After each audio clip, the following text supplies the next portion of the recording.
말씀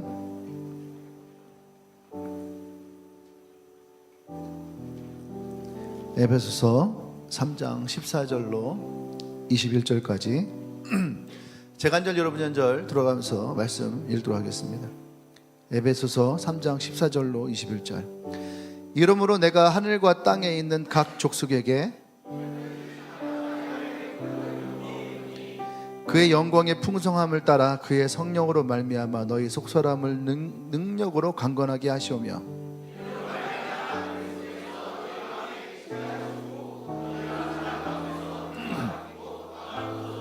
능히 모든 성도와 함께 지식에 넘치는 그리스도의 사랑을 알고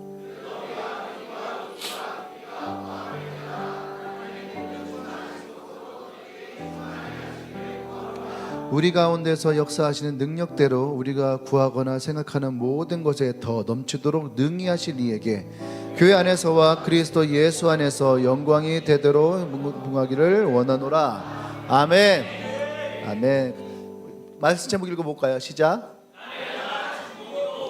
네, 나를 향한 중보기도. 네, 나를 향한 중보기도.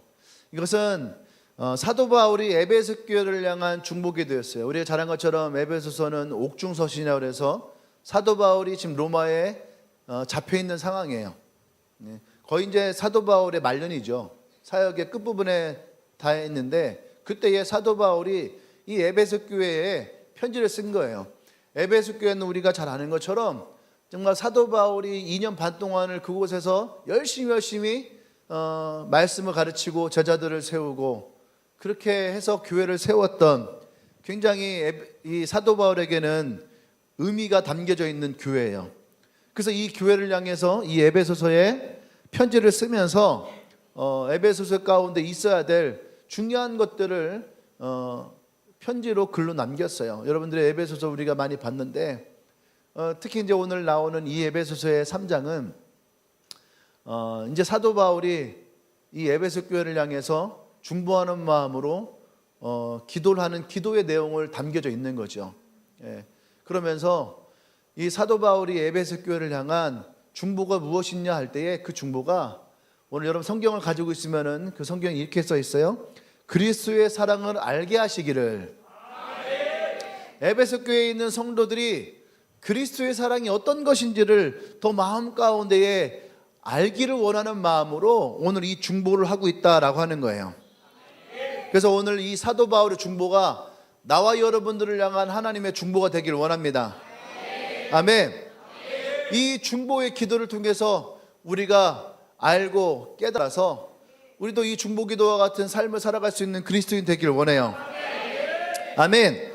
그래서 오늘 이 말씀이 에베소 교회에게 또 우리 주님의 교회에게 주시는 하나님의 중보의 기도가 되기를 원합니다. 그럼 사도 바울은 이 기도를 할 때 어떻게 했냐면은 내가 무릎을 꿇고 비노니 그래요. 무릎을 꿇고 비노니. 나는 무릎을 꿇는다라고 하는 것이 우리나라에서만 무릎 꿇고 기도하는 줄 알았어요. 왜냐하면 서양 문화는 의자 문화이기 때문에 무릎을 꿇는 경우가 별로 없어요. 그런데 오늘 이 사도 바울은 정말로 얼마나 간절했던지 누가 가르쳤는지 모르겠지만 무릎을 꿇고 마치 한국적 정서를 가지고, 그러니까 우리가 무릎을 꿇고 기도한다라고 할 때에 아마 우리에게는 이 마음이 굉장히 마음에 와닿을 거예요. 그죠? 굉장히 자신을 하나님 앞에 정결하게 그리고 간절하게 겸손하게 하나님 앞에 나아가는 사도 바울의 모습을 우리가 보게 됩니다. 그러니까 무릎을 꿇고 어떤 기도를 했는가 할 때 첫 번째는 우리 16절 말씀에 보면 그 영광의 풍성함을 따라 성령으로 말미암아 너의 속사람을 능력으로 강건하게 하시오며, 성령으로 말미암아 우리의 속사람을 강건하게 해야 되는데 무엇으로? 하나님의 능력으로. 하나님의 능력으로 우리의 속사람이 강건해지길 원한다는 거죠. 이 말씀은 그리스도인들이 살아가는 우리의 삶에 정말 그리스도인의 존재 가치가 어떠한 것인지를 우리에게 얘기하고 있는 거예요. 우리가 그리스도인이라면, 사도 바울은 너희가 그리스도인이라면 성령으로 너의 속사람이 능력이 있어야 된다. 하나님의 능력으로 너희 속사람이 능력이 있어야 된다라고 하는 거예요. 그 사도 바울은 하나님의 능력이 이 에베소 교회에 있는 사람들의 속사람 가운데 역사해 주십시오, 그렇게 중보하고 있는 거죠. 여러분, 세상 사람들은요, 세상적인 방법으로 세상을 살아가요. 하지만 그리스도인들은 세상적인 방법으로 살아가는 것이 아니라 그리스도의 삶으로, 하나님의 능력으로 우리는 이 세상을 살아가야 됩니다.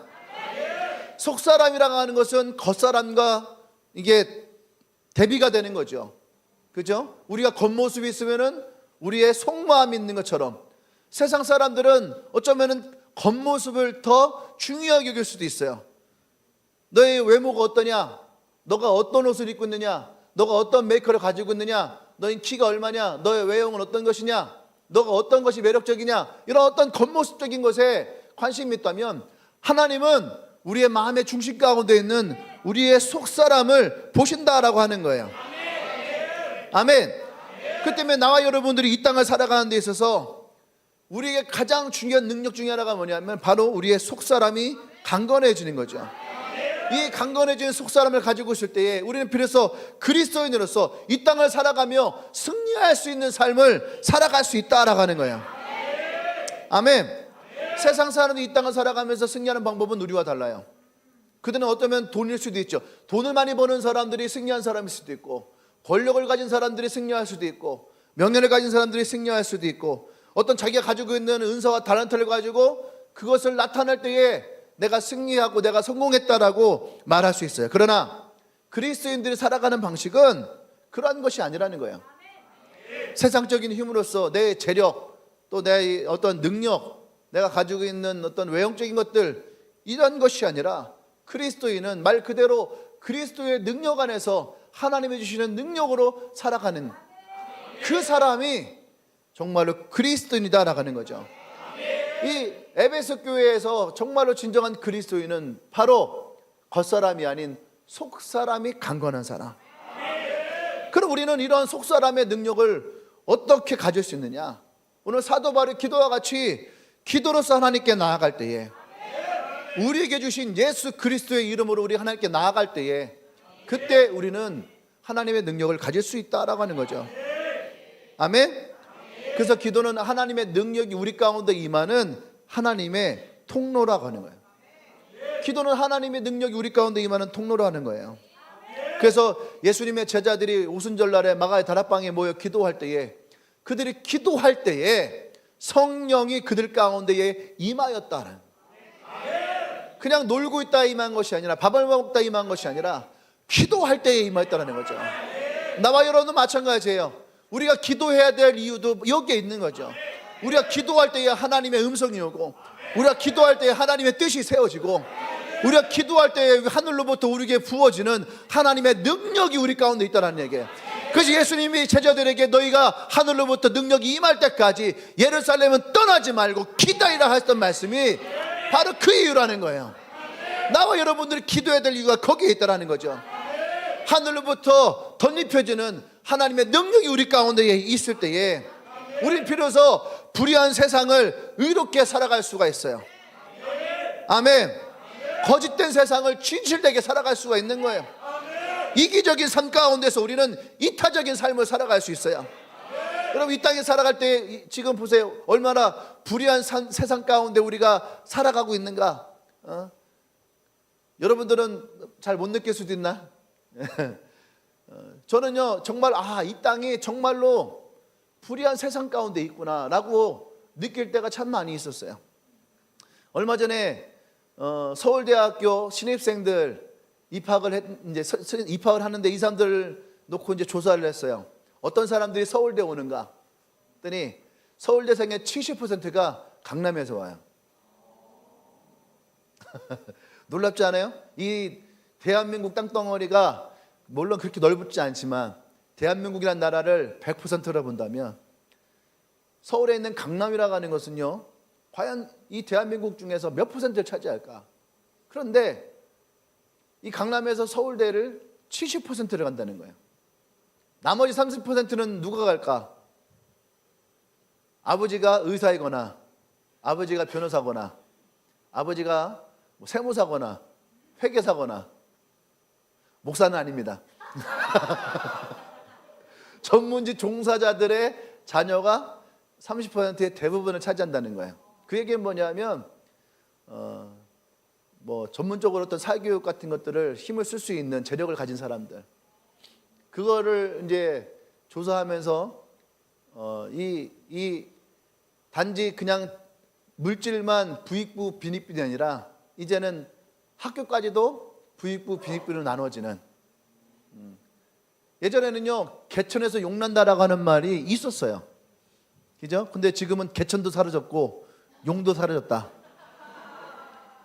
사법고시라는 걸 통해서 우리 노무현 대통령 같은 경우는 고등학교 고졸 출신이잖아요. 상고 출신이에요. 그럼에도 불구하고 변호사가 됐어요.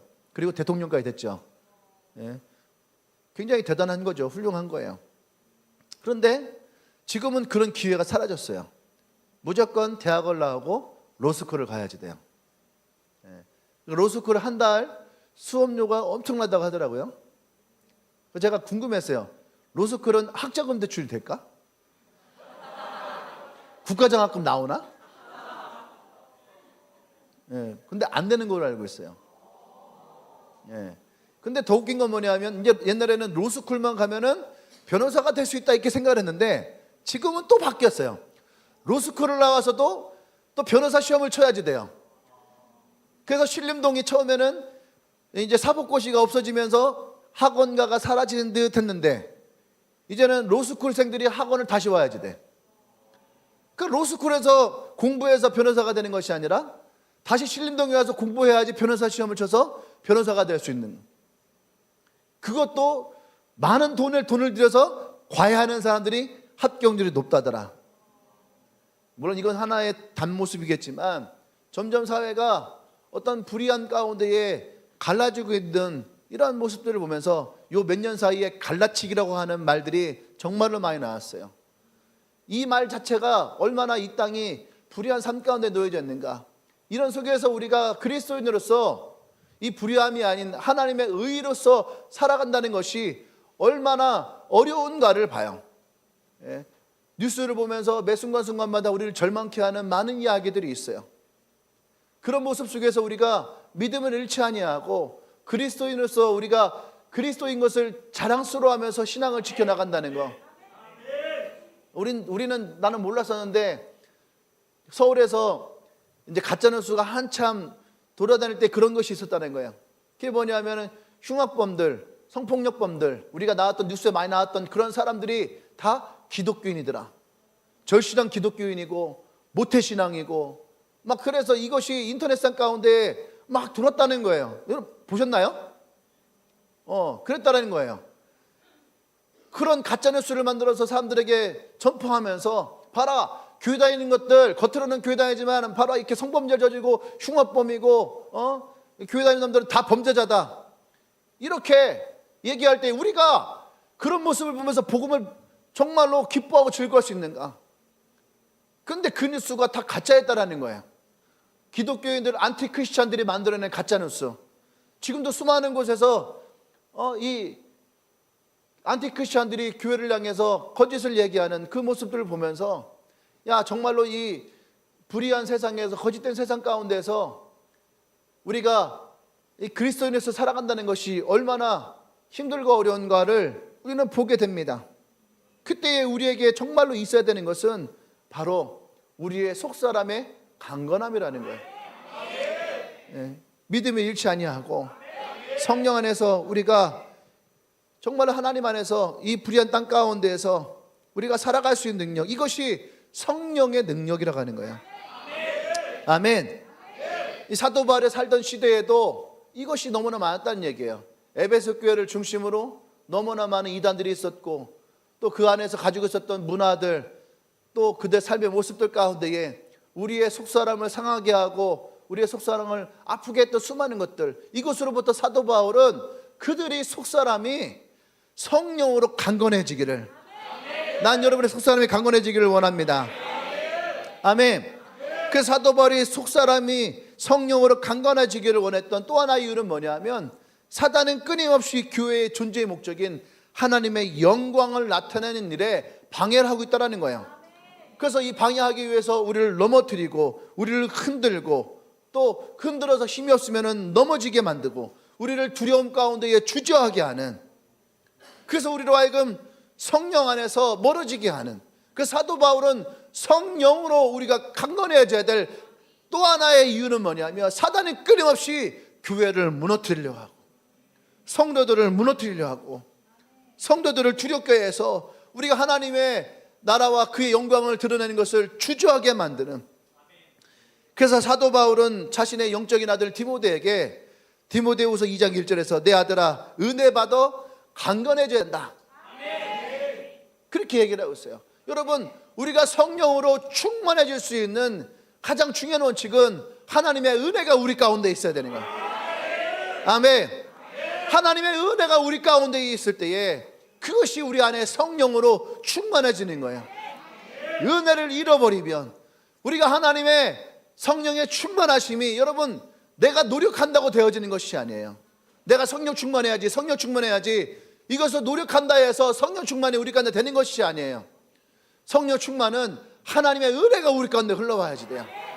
하나님의 은혜가 있을 때에 우리에게 구원의 감격이 있고, 하나님의 은혜가 있을 때에 우리의 거듭남이 강력해지는 것이고, 하나님의 이 은혜가 있을 때에 우리에게서 성령이 충만해져요. 여러분 생각해 보세요. 하나님의 은혜가 있잖아요. 그러면 우리의 속사람이 강건해지는 것을 무엇으로 할 수 있냐면, 하나님의 은혜가 있을 때에 우리의 감정은 흔들리지 않아요. 하나님의 은혜가 있을 때에 나를 속상하게 하고 나를 맘상하게 하고 또 나를 상처를 주었던 것들이, 여러분 은혜가 있을 때에 우리가 그것을 이겨내는 것을 보게 돼요. 언제였을까요? 엔카운터 때 여러분들이 상처를 가지고 아픔을 가지고 하나님 앞에 나왔을 때에 그 은혜가 우리의 상함을 이겨낼 수 있는, 우리 아픔을 이겨낼 수 있는 하나님의 능력이 되었다라는 거예요. 하나님의 은혜가 있잖아요. 그럼 우리의 의지가 살아날 수 있어요. 하나님의 의가 살아날 수 있어요. 내가 주를 위해 뜻을 세웠던 것이 살아날 수가 있다라는 거예요. 그런데 하나님의 은혜가 없잖아요. 그러면 나의 의지가 꺾여요. 하나님의 은혜가 없으면 내가 하고자 했던 그 뜻이 꺾여요. 여러분, 하나님의 은혜가 있잖아요.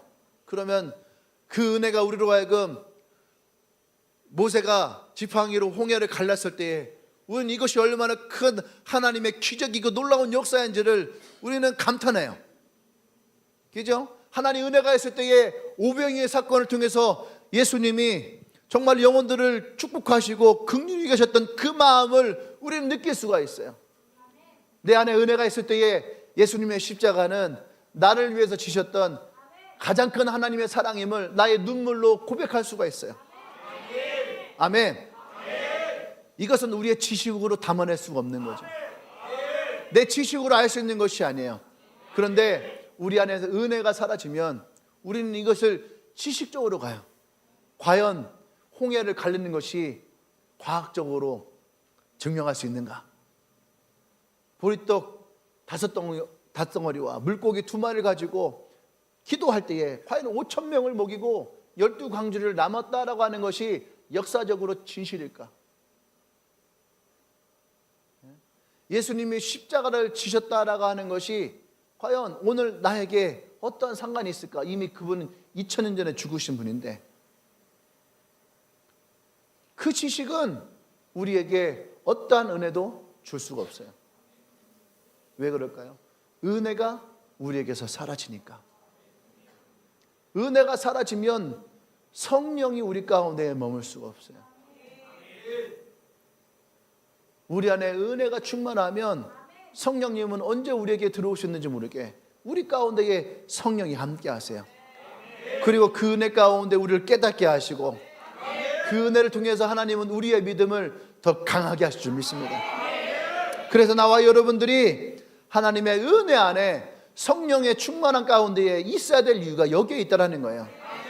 은혜는 우리의 믿음을 비례하게 만드는 하나님의 능력이심을 여러분 기억하시길 바랍니다. 아멘. 그래서 이 디모데에게 봐라, 너가 은혜 가운데 강함이 있어야 된다라고 하면서 누굴 얘기하면 로마 군인을 얘기를 해요. 로마 군인은 어떻게 해요? 이 싸움에 승리할 때까지 그들은 멈추지 않았어요. 또 사도 바울은 들판에 땀 흘리는 농부를 보라. 그 농부는 이 수확의 때에 수확을 할 때까지 결코 농부는 땀을 멈추지 않아요. 할렐루야. 그런 것처럼 사도 바울은 우리가 은혜를 받는 것을 멈추지 말라라고 하는 거예요. 전쟁에 승리하길 때까지, 우리의 열매를 얻을 때까지 우리를 성령의 은혜로 충만케 하라. 이것이 우리의 속사람을 강하게 하는 것이라는 거죠. 아멘. 성령이 충만할 때에 우리는 하나님 앞에 담대해질 수가 있는 거예요. 아멘. 신학자 칼바르트가 성령 충만이랑 항상 하나님 앞에 예만 하는 것이다, only yes만을 얘기하는 것이 성령 충만이다 얘기를 해요. 근데 이 칼바르트라고 하는 신학자가 이 말을 얘기할 수 있었던 어떤 하나의 탄토막의 예화가 있어요. 그게 뭐냐면 자신의 딸이 아이를 낳았어요. 그러니까 아이를 교육을 하는데 말을 가르칠 때 제일 먼저 가르친 것이 뭐냐면 예예요. 예. 우리 아이들 예를 가르쳐야 돼. 뭐 얘기하면은 응, 밥 먹었어? 응. 제일 먼저 뭘 가르쳤다고요? 예. 그래서 항상 이 딸이 뭐 했어 하면 예. 그러니까 예를 할 수 있는 대답을 가르치는 거예요. 근데 어느 날은요, 아이가 아니라고 하는 거야. 아니라고 하는데 말은 예. 예. 당근 먹을래? 예. 시금치 먹을래? 예. 이것이 순종이고, 그 성령 충만을 얘기할 때에 칼바르트가 그 모습을 보면서 우리가 하나님 앞에 성령 충만할 때에 우리가 이렇게 이해해야 되는구나. 이렇게 이해할 수 있는 것은 우리가 그런 성령으로부터 충만할 때이구나라는 것을 그때 깨달았다는 거예요. 아멘. 여러분, 그리스도 예수님은 언제나 하나님 앞에 예했다는 거죠. 예수님이 십자가를 지셨을 때에 그 십자가의 순종도 바로 예였어요. 예수님도 십자가의 고통을 알았기 때문에, 그렇기 때문에 예수님은 이 잔을 내게서 옮기십시오라고 하나님 앞에 부탁할 수 있었어요. 하지만 자신의 원대로 하지 마시고 오직 아버지의 뜻대로, 분명히 자신은 이 아이와 같이 도리도리 했을 거예요. 근데 하나님의 마음 가운데 어떻게 해요? 예. 그리고 예수님이 그 십자가를 지셨다라고 하는 거죠. 이것이 뭐예요? 속사람이 강건한 자. 속사람이 강건할 때에 우리는 어떤 상황 가운데서도 이것이 아버지의 뜻이고 이것이 하나님의 나를 향한 계획일 때에 그때 우리는 이것을 따를 수가 있는 거예요. 아멘. 아마 여러분들 중에도 이런 것을 경험할 때가 있었을 거예요. 나도 이것을 경험했거든요. 이 경험에 가장 중요한 것이 바로 주님의 교회였어요. 뭐 대부분의 목사님들 마찬가지일 거예요. 내 사역엔 개척은 없다. 이런 것들. 내가 처음에 개척할 때 내가 개척하면 망하는 케이스대로 내가 개척을 했어요. 요새 지하를 얻으면 안 된다. 지하를 얻었어. 청년하면 안 된다. 청년을 했어. 개척하면 안 된다. 개척을 하고. 안 되는 것만 쫓아서 했어요. 그래서 내가 알고 있던 목사님들이 한 10분 중에 한 분 빼놓고는 다 네 개척은 망할 것이다. 그 한 번도 뭐 축복해 준 건 아니었어요. 열심히 해봐라. 근데 분명히 나도 하나님이 성진아 개척해라고 했을 때에 나도 분명히 도리도리 했어요. 도리도리 9개월 동안 도리도리. 그래서 내가 어지럼증 있는 게 그것 때문에 있는 것 같아요. 그때 하도 내가 도리도리 해갖고 아닙니다 주님, 아닙니다 주님. 근데 마지막에 어쩔 수 없이 예스를 했는데 근데 그것이 뭐예요? 결국 하나님이 나를 인도하셨던 가장 축복의 길이었다는 거예요. 그 선택은 우리에게 고통이 될 수도 있고 그 선택은 우리에게 어려움이 될 수도 있지만 여러분, 그래서 우리가 속사람이 강건해야 되는 거예요. 내 속사람이 약할 때에 우리는 내 감정과 내 의지대로 결정해 나갈 수밖에 없어요. 근데 그 감정과 결정은 결국 우리를 피폐하게 만들고 우리를 은혜로부터 떨어지게 만들고 우리의 마음을 허하게 만들어요. 또다시 우리의 마음에 빈 공간을 만들어요. 근데 힘들고 어려워도 하나님의 뜻을 쫓아나갈 때에 그때 하나님은 우리의 마음을 채우세요. 우리의 마음을 감동케 하세요. 우리에게 은혜를 주세요. 우리에게 축복하세요. 이것이 속사람이 강건한 사람들에게 주시는 하나님의 축복인 줄 믿습니다. 아멘. 두 번째, 사도 바울은 이 에베소 교회를 향해서 17절에 보면 믿음으로 말미암아 그리스도께서 너희의 마음에 계시게 하시옵고, 예수님이 우리 마음에 계신데 어떻게 해요? 무엇으로? 믿음으로. 믿음으로. 여러분, 예수님이 우리 안에 계신 걸 믿습니까? 옆 사람에게 얘기하세요. 예수님이 당신 안에 계십니다. 다시 한번, 예수님이 당신과 함께 하십니다. 예수님은 임마누엘 하나님이십니다. 아멘. 그러니까 예수님이 내 마음에 계신다라고 하는 것이 어떤 의미일까? 사도 바울은요, 예수님을요 자신의 주인으로 자신의 삶에 모시고 있다라고 고백을 해요. 그리고 사도 바울은 갈라디아서 2장 20절에서 이제는 내가 사는 것이 아니요 내 안에 그리스도께서 사시는 것이라. 아멘. 분명히 내가 육체를 가지고 있지만 이 육체는 나지만 이 육체를 지배하고 인도하는 것은 예수 그리스도라는 거예요. 그래서 나는 죽었다라고 하는 거죠. 그리고 예수님이 내 삶 가운데 살아나셨다라고 하는 거예요. 이것이 예수님을, 그리스도를 내 마음의 주인으로 모신 사람들의 모습이에요. 이 고백이 있는 사람들이 비로소 예수님의 뜻을 쫓아 살아가는 순종하는 삶의 모습이라는 거죠. 아멘. 여러분, 그리스도의 마음은 정원과 같다고 해요. 정원. 여러분들이 집이 넓은 정원이 있었으면 좋겠어요? 나 그런 정원이 있으면 좋겠다. 손 들어보세요. 내가 볼 때 한 2, 3개월이면 후회할 거야. 내가 왜 이런 정원 있는 집을 달라고 했는가? 자기 집이 시골인 사람들 있죠. 시골인 사람들, 또 자기 집에 좀 넓은 마당이 있는 사람들, 아마 소원이 뭔지 알아요? 그렇지, 아파트 사는 거. 아파트 사는 게 소원이에요. 이 지긋지긋한 정원을 버리고 이 마당을 버리고. 왜 그래요? 정원은요 부지런한 사람이 있어야 돼요. 네. 아까 아침에도 어떤 한 친구가 자기는 정원 있는 집 있으면 좋겠습니다 하고 그냥 손을 탁 드는 거예요, 자매가. 그래서 내가 그랬어요. 이 교회가 네 집이다 생각하고 교회 정원 좀 바꾸라고. 이 둘레에 정원이 있어요.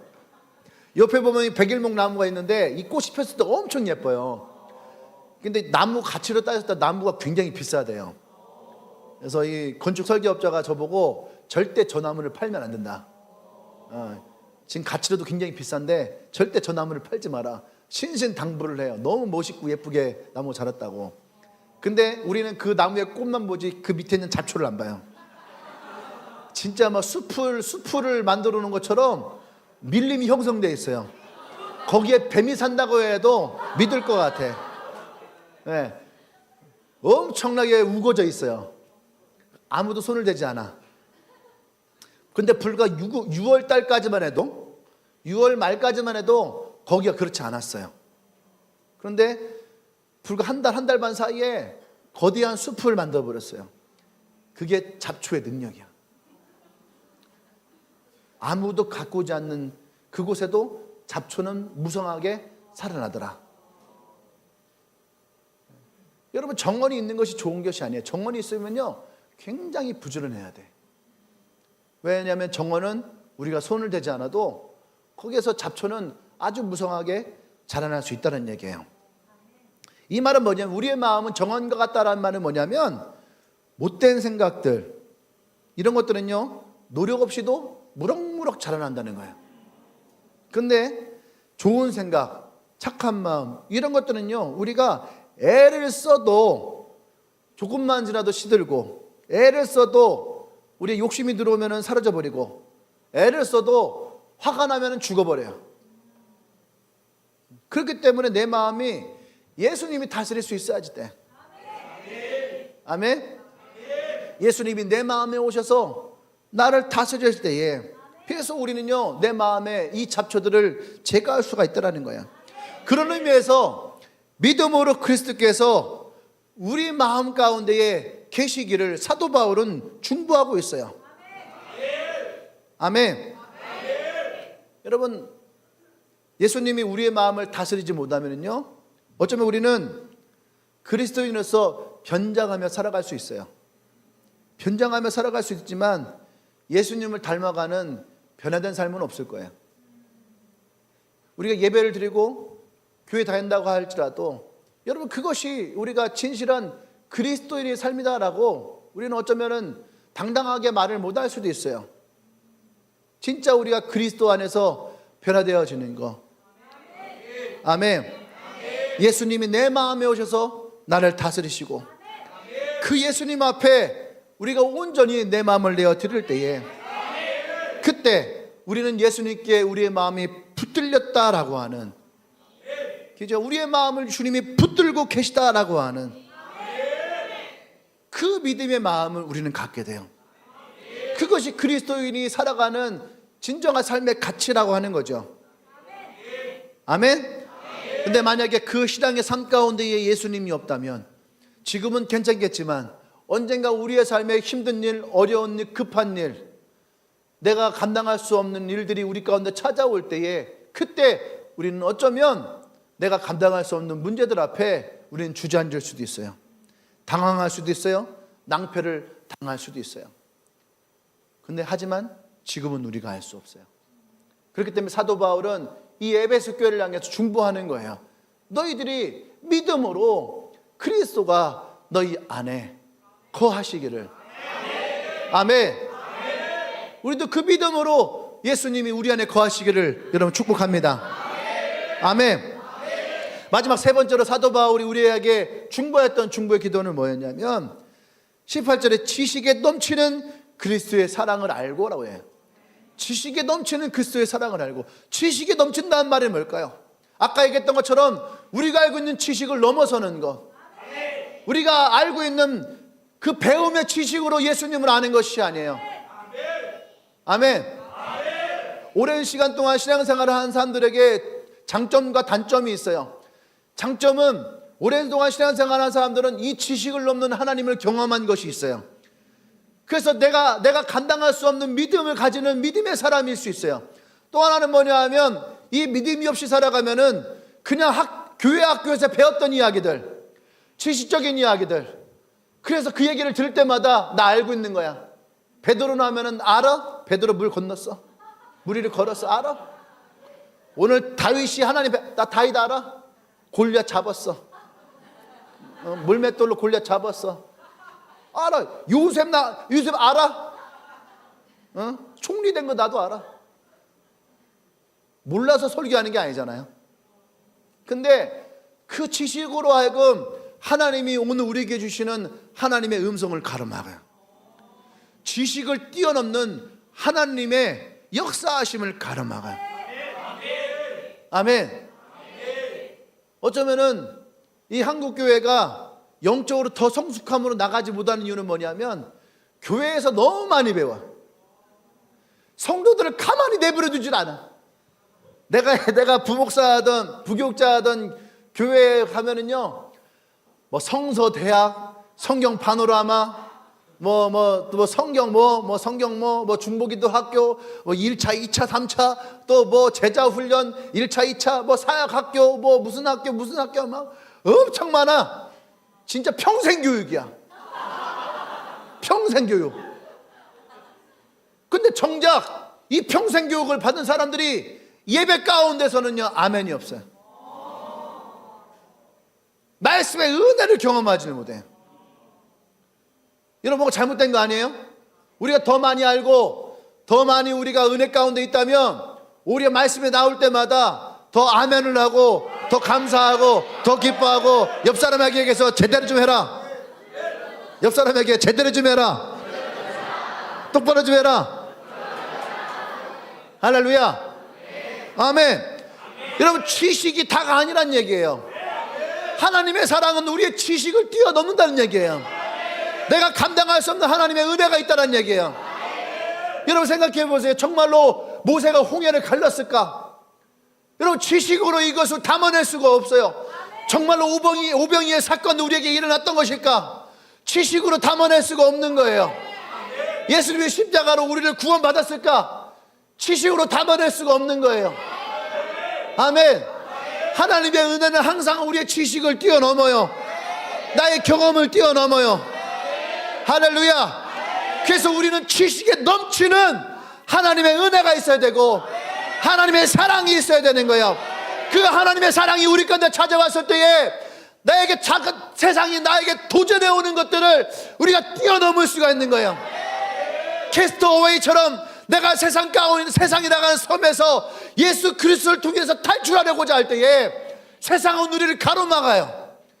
세상은 우리를 가로막아요. 그때에 우리는 내가 다 알 수 없는 하나님의 이 기적 같은 은혜가 우리로 하여금 그것을 타고 넘어가게 하는 거예요. 그때 비로소 진정한 자유가 우리 가운데 찾아오는 거예요. 아멘. 그래서 여러분, 우리는 이 지식을 넘는 하나님의 사랑이 있어야 돼요. 그리스도의 사랑이 있어야 돼요. 하나님의 세상을 이처럼 사랑하셔서 독생자 예수를 우리에게 보내주셨어요. 여러분, 그것이 뭔지 알아요? 하나님의 놀라운 사랑이라는 거예요. 우리가 감당할 수 없는 사랑이에요. 한번 물어보세요. 여러분들이 자식을 낳았을 때에 그 자식을 누군가를 위해서 내어놓을 수 있는가? 여러분 부모님이 누군가를 위해서 여러분의 생명을 내어줄 수 있는가? 근데 하나님은 우리를 어떻게 사랑하셨느냐? 자신의 아들 독생자 예수 그리스도를 우리에게 내어주시며 그 십자가에서 죽으시며까지 우리를 사랑하는 모습을 보여주셨다라고 로마서에서 우리에게 말씀하시잖아요. 아멘. 어떻게 우리가 그 사랑을 감당할 수 있을까? 어떻게 우리가 그 사랑 안에 머물 수 있을까? 이것은 기적이에요. 이것은 나의 지식으로 다 담아낼 수 없는 하나님의 은혜고 하나님의 사랑이라는 거예요. 아멘. 우리가 이 사랑 가운데에 있어야 되는 거예요. 그것이 오늘 사도 바울 우리를 향해 기도하는 거예요. 너희가 지식으로 담아낼 수 없는 하나님의 사랑으로 너희 마음을 가득 채울 수 있어야 돼. 아멘. 이 사랑이 우리 가운데 있을 때 우리는 진짜 비로소 그리스도인이 되어지는 거예요. 진짜 예수님의 사랑, 우리가 말로 다 표현할 수 없는 예수님의 사랑. 오늘 성경 19절에서는 이런 사랑을 뭐라고 배웠습니까? 넓이와 길이와 높이와 깊이가 어떠함을 깨달아 하나님의 모두 충만한 것으로 너희에게 충만하게 하시기를. 이게 무슨 말일까요? 하나님의 사랑이 얼마나 높은지 너 아니? 너 하나님의 사랑이 얼마나 깊은지 아니? 하나님의 사랑이 얼마나 넓은 줄 알아? 하나님의 사랑이 얼마나 길은 줄 알아? 이것을 우리가 깨달을 때에, 아니 사도 바울은 이것을 우리가 깨닫기를 원한다는 거예요. 이것을 우리가 깨닫게 하셔서 하나님의 은혜와 사랑이 얼마나 충만한지 그 충만한 사랑으로 그들의 마음을 가득 채워주시옵소서. 할렐루야. 이것이 하나님의 우리를 향한 사랑의 모습이에요. 사도 바울이 우리에게 원하였던 그리스도의 사랑의 모습이라는 거예요. 아멘. 여러분, 그것이 십자가예요. 십자가의 사랑. 여러분, 그 사랑이 얼마나 높을까? 얼마나 넓을까? 얼마나 깊을까? 우리가 찬송가에서 얘기하잖아요. 하늘을 두루마리 삼고 바다를 목물 삼아도 하나님의 크신 사랑은 다 기록할 수 없네. 네. 어느 날 이 찬양을 부르는데 눈물이 주르르 흘러내릴 때가 있어요. 왜? 진짜 하나님이 나를 향한 사랑이 너무너무 큰 것이 내 마음 가운데에 느껴지고 고백되어질 때, 여러분, 그것이 하나님이 나를 향한 사랑이라는 거예요. 아멘. 나와 여러분들에게 그 사랑이 있어야지 돼요. 십자가 위에 놓여진 그 높이, 십자가 아래 꽂혀진 그 깊이, 십자가에 펼쳐진 그 넓이와 길이, 그것이 얼마나 큰 위대한 사랑인지, 우리는 십자가를 통해서 하나님의 사랑이 우리에게 얼마나 큰 건지를 우리는 알 수 있어야지 돼요. 그래서 십자가는 사랑이다라고 얘기하는 거예요. 십자가는 하나님의 은혜라고 얘기하는 거예요. 그래서 십자가를 통과했다라고 하는 것은 그 십자가를 향해서 우리에게 주셨던 하나님의 사랑이 어떤 것인지 알고 십자가의 은혜가 어떤 것인지를 우리가 깊이 깨달아서 아는 자들만이 진짜 그 십자가를 통과했다라고 하는 거예요. 하나님의 사랑을 알면 알수록, 깊이 알면 알수록, 넓게 알면 알수록, 높게 알면 알수록 여러분 강한 자가 되어지는 거예요. 사랑은 위대한 힘이 있어요. 사랑은 놀라운 희생과 헌신이 있어요. 사랑은 한계를 뛰어넘게 해요. 사랑은 죽음을 생명으로 바꿔요. 이 사랑이 바로 예수 그리스도의 사랑이에요. 그래서 우리가 하나님의 사랑에 빠지면, 우리가 하나님의 사랑에 들어가면 우리를 이길 자가 없다라고 얘기를 해요. 아무리 우리 인생에 무거운 짐이 있다 할지라도 그 짐이 우리를 꺾을 수 없어요. 아무리 내 마음 가운데 고통스럽고 비참하다 할지라도 그 비참함이 우리의 운명을 무릎 꿇게 할 수 없어요. 할렐루야.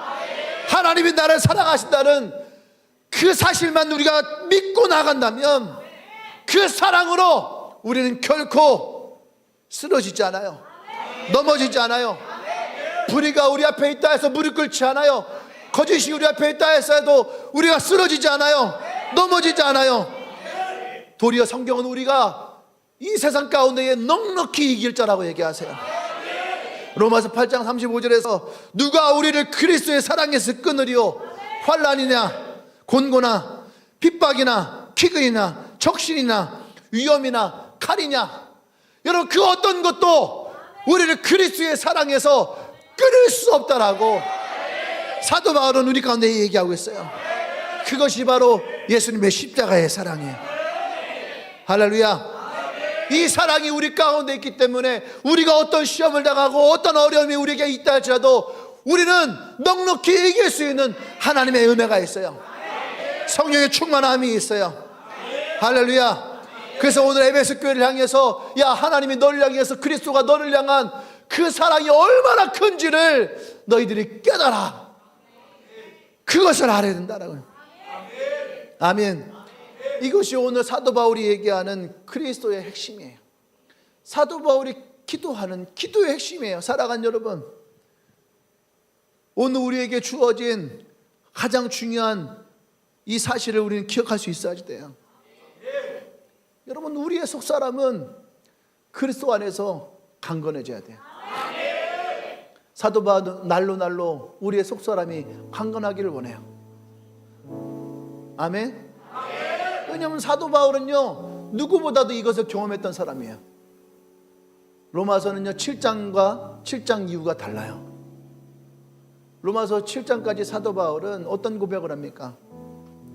하나님이 우리를 향한 사랑이 어떤 것인지를 고백을 해요. 그러다가 갑자기 어느 날 로마서 7장에 들어오면서 자기 안에 있는 또 다른 모습을 봐요. 그리고 그 모습 때문에 사도 바울은 깊은 절망에 빠져요. 지금까지 사도 바울은 수많은 곳에서 교회를 세웠어요. 수많은 사람들의 복음을 전했어요. 수많은 사람들을 살렸어요. 핍박도 당했고 죽을 만큼 맞기도 했고 감옥에도 갇혔고 죽음을 몇 번 경험하기도 했어요. 그럼에도 불구하고 사도 바울은 누구보다도 예수님의 복음을 전하였고 누구보다도 예수님을 사랑했고 나는 죽고 예수가 내 안에 산다라고 하는 그러한 놀라운 고백됐던 사람이에요. 그럼에도 불구하고 여전히 자기 마음 가운데에 살아있는 또 다른 나를 발견해요. 깊은 절망에 빠져요. 그리고 얘기를 합니다. 이 사망의 늪에서 누가 나를 건져낼까? 자기 혼자는 결코 헤어날 수 없는 이 깊은 사망의 늪, 죄의 늪, 상처의 늪, 아픔의 늪, 거절의 늪, 실패의 늪, 절망의 늪, 이 늪에서 자신 혼자 헤어날 수가 없는 거예요. 근데 그 순간 이 사도 바울의 깊은 곳에서부터 하나의 음성이 들려와요. 예수 그리스도도 내가 너를 구속하였고 내가 너를 구원하였고 너는 나의 사랑하는 아들이라. 이 음성이 사도 바울에게 들어왔을 때에 로마서 8장이 시작되어지는 거예요. 누가 이 사망의 늪에서 나를 건져냈고, 이 고백 뒤에 사도 바울은 이 죄와 사망의 늪에서 그 누구도 나를 죽일 수 없다. 생명의 성령의 법이 성령 하나님이 나와 함께 하시니 그 누구도 나를 정죄할 수 없다. 그리고 사도 바울이 이 8장 마지막에서 고백한 게 뭔지 아십니까? 바로 이 고백이었어요. 그 누가 나를 죽일 수 있느냐? 그 누가 나를 그리스도에게서 끊을 수 있느냐? 예수 그리스도의 십자가의 사랑이 나에게 있는데 그 누구도 나를 그리스도의 사랑에서 끊을 수 없다. 오늘 그 마음을 에베소 교회에 전하는 거예요. 오늘 나와 여러분들에게 그 마음을 전하는 거예요. 사랑하는 여러분, 우리에게 이 사랑이 있어야지 돼요. 세상을 감당할 수 있는, 세상을 이겨낼 수 있는, 내게 찾아왔던 그 어떤 것도 이겨낼 수 있는 진실한 예수 그리스도의 십자가의 사랑. 예수님은 이 십자가의 사랑을 우리에게 주시기 위해서 기꺼이 자신의 몸을 십자가에 내어주시고 그 십자가에서 나와 여러분들을 구원하시기로 결단하셨단 말이에요. 오늘 여러분들이 이 십자가의 사랑을 깨닫고 고백하고 이것이 나의 능력임을 고백하는 나와 여러분 되어지기를 원합니다. 할렐루야, 할렐루야. 우리 함께 시간 기도하십시다. 기도할 때에 우리가 먼저 성령으로 하나님 나를 충만케 하여 주시옵소서. 내가 아버지의 말씀으로 은혜의 사람이 되게 하여 주시옵소서.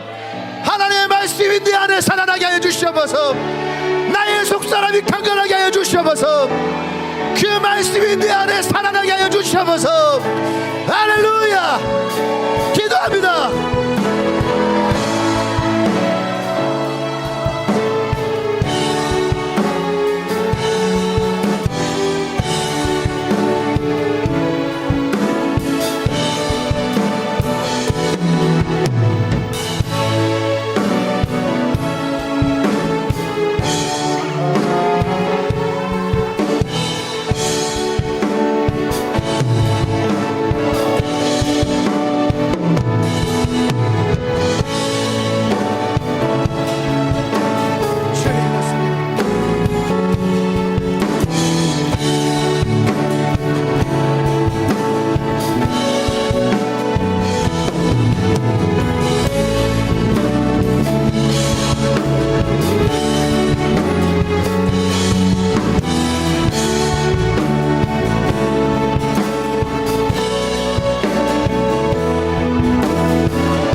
할렐루야. 사도 바울은 우리 에베소께서 이렇게 얘기합니다. 너희가 사랑 가운데서 뿌리가 박히고 터가 굳어져서, 여러분 십자가의 은혜와 사랑은 우리의 뿌리와 같아요. 예수 그리스도란 반석에 그 십자가가 우리의 신앙의 뿌리 깊이 내릴 수 있어야지 돼요. 그래서 나와 여러분들에게 이 십자가의 은혜와 사랑이 가장 중요한 생명이 되어야지 돼요. 오늘 시간 기도할 때에 예수님의 그 십자가의 사랑이 나의 뿌리가 되게 하여 주시옵소서. 그 십자가의 은혜가 뿌리가 되게 하여 주시옵소서. 결코 흔들리지 않는 견고한 믿음이 되게 하여 주시옵소서. 내 뜨거운 사랑이 되게 하여 주시옵소서. 그리스도의 뿌리를 내게 하여 주시옵소서. 기도합니다.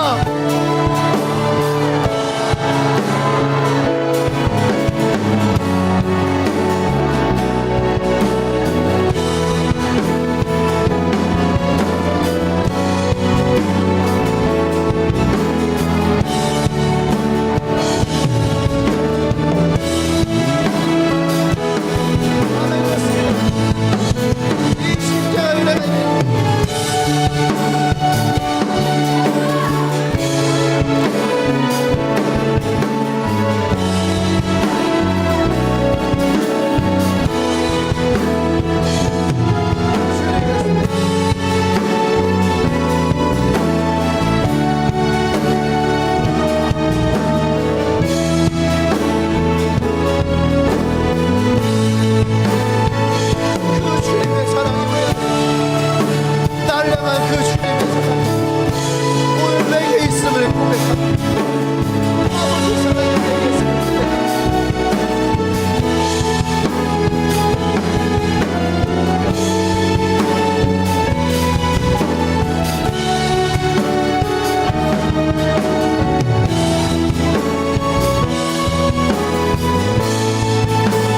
할렐루야. 우리 두 손을 가슴에 얹고 마지막 한 번 더 기도할 텐데, 여러분, 우리의 십자가의 사랑은 우리의 이성을 뛰어넘고 우리의 지식을 넘쳐야 돼요. 그래서 우리의 시간 기도할 때, 하나님, 나의 십자가의 사랑이 나의 지식을 뛰어넘게 하십시오. 나의 생각을 뛰어넘게 하십시오. 나의 이성을 뛰어넘게 하여 주십시오. 그리고 이 사랑이 내 삶 가운데에 드러나게 하여 주시옵소서. 내 삶 가운데에 경험되게 하여 주시옵소서. 내 삶 가운데에 깨닫게 하여 주시옵소서. 풍성케 하여 주시옵소서. 충만케 하여 주시옵소서. 기도합니다.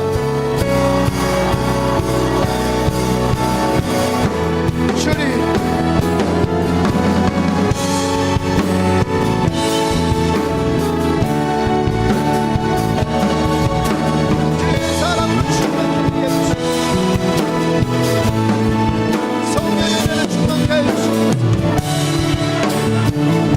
그리스도의 참다운 사랑이 오늘 이곳에 있는 한 사람 한 사람의 머리 위에 부어주시옵소서. 이 사랑으로 말미암아 우리가 늘 이 땅을 이겨낼 수 있는 하나님의 능력을 부어주시옵소서. 우리가 감당할 수 없는, 내가 상상할 수 없는, 나의 지식을 뛰어넘는 하나님의 은혜가 우리 가운데 풍성하게 하기를 원합니다. 우리의 영혼을 채우시옵소서. 넘쳐나게 하여 주시옵소서. 충만케 하여 주시옵소서. 아버지의 사랑으로 넘쳐나는 모두 우리 가운데 일어나게 하여 주시옵소서. 더 높이, 더 깊이, 더 넓게, 더 길게 이 그리스도의 사랑을 알게 하여 주시옵소서. 이 그리스도의 사랑을 경험할 수 있도록 성령님 역사해 주시옵소서. 주여,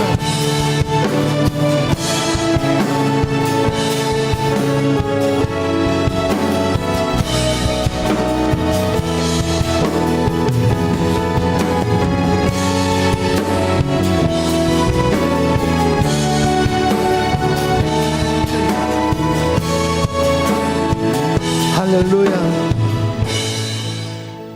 사랑해 주님, 우리가 진정 하나님의 그리스도의 사랑을 우리 마음 가운데 깨닫기를 원합니다.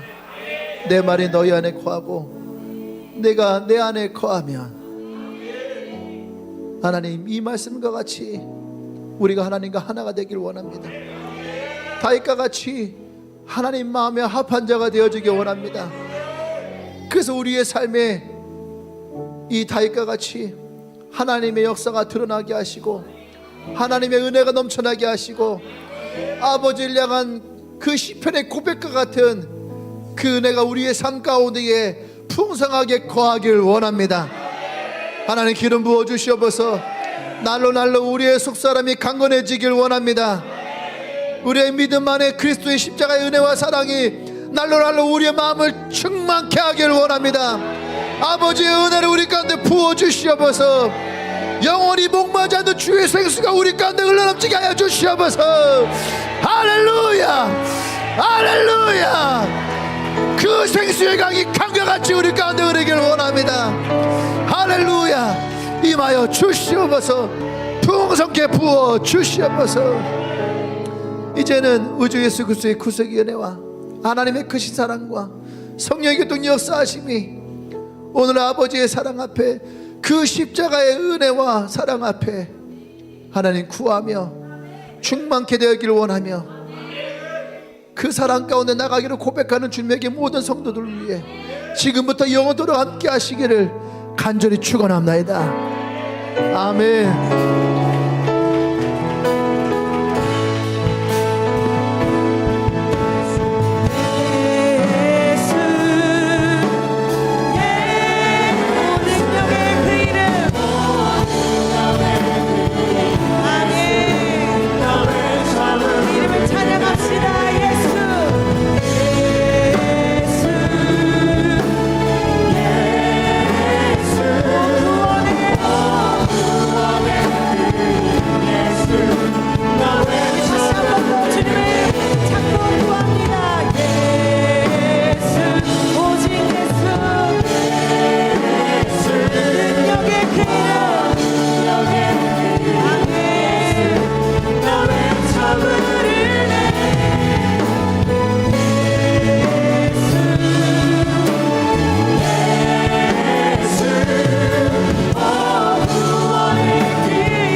할렐루야.